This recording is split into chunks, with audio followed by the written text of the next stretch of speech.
शुरुआती दौर में तो हमारे खाते में सदगुरु की कृपा से प्राप्त हो रही है। हर वर्ष यही होता है कि हम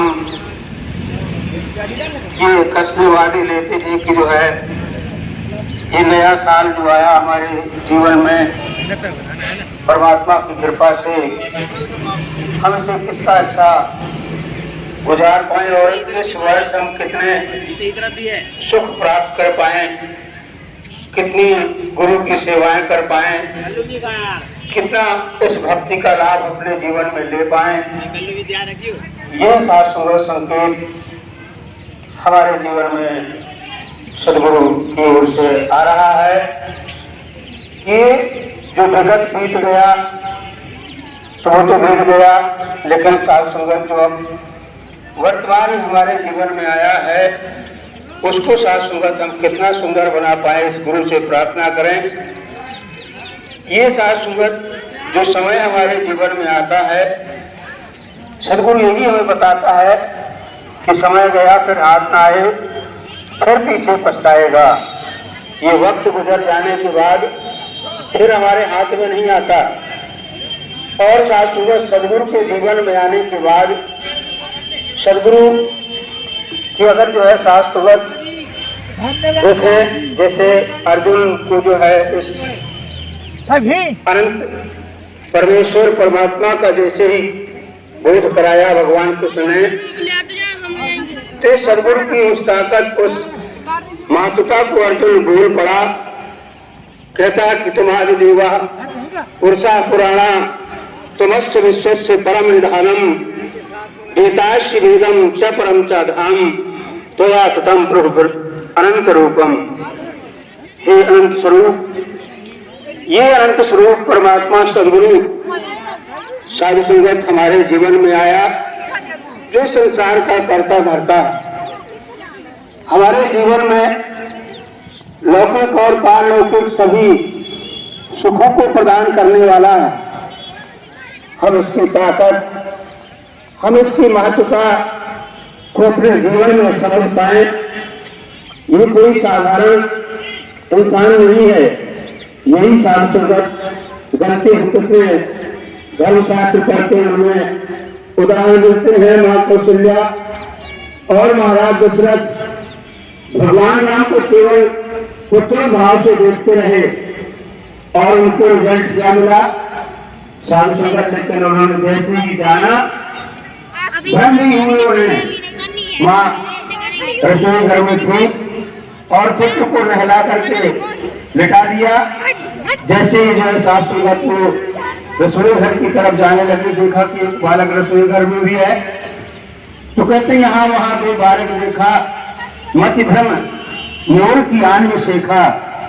सदगुरु भी हमारे जीवन में कभी कभी मनोमत उन भ्रमों से दूर रहें।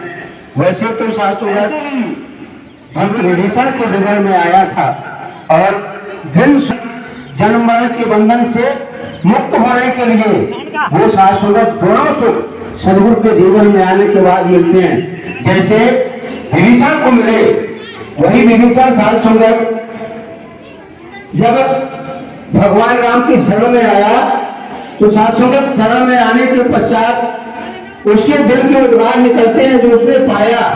भगवान राम की शरण में आने के बाद राम ने कह दिया, बोले परिवारा कुशल कुठारे बास तुम्हारा।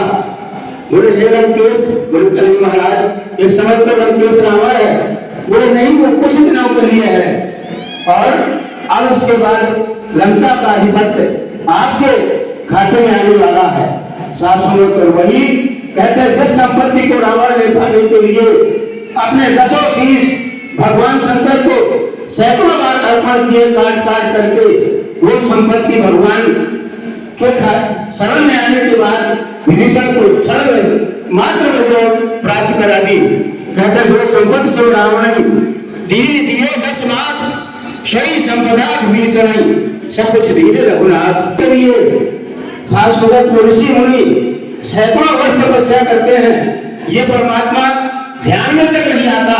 ऐसा अनंत स्वरूप परमात्मा भी निभाते हुए आपके अंतिम थोड़े देर पाए और दास इस महोबा नगर के लिए आपके श्री चरणों से प्रार्थना कर रहा है कि आप आइए, जो सुख देने आए हैं और आपकी मुट्ठी में वो दोनों जहां के सुखबंद है। दास प्रार्थना कर रहा है कि इधर कर दो, इधर कर दो, इधर कर दो, इधर कर दो, आपका जीता है जिधर कर दो, लेकिन जो बंद है यहाँ कर दो। प्यार से कहना, ये मुकद्दर बनाना जानता है, रूठों को हंसाना जानता है। दुख भी आते हैं, भूलना जाए, दुख भी आते हैं, और तुम एक ही दूर करता है, ये परमात्मा, और कोई नहीं साथ देता, लेकिन आप मौका पड़ेगा। ये मुकद्दर बनाना जानता है, रूठों को हंसाना जानता है, और हम एक से नहीं निभा सकते, दुनिया से निभाना जानता है।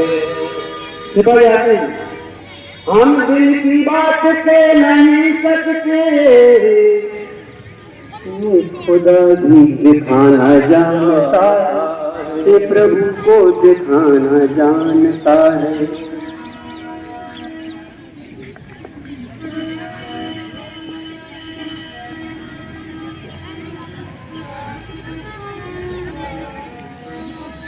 मेरी जिंदगी में आके, मेरी जिंदगी में आके, मेरी जिंदगी बचा ली, मेरी जिंदगी में आके, मेरी जिंदगी बचा ली।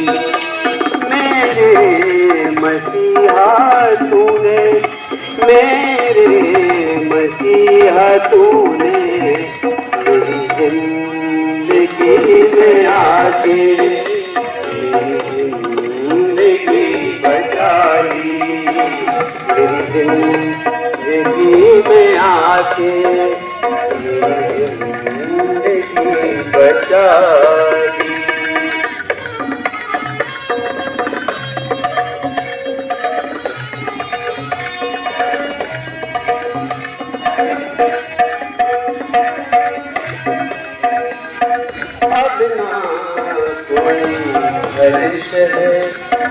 ना कोई तमन्ना दिल में,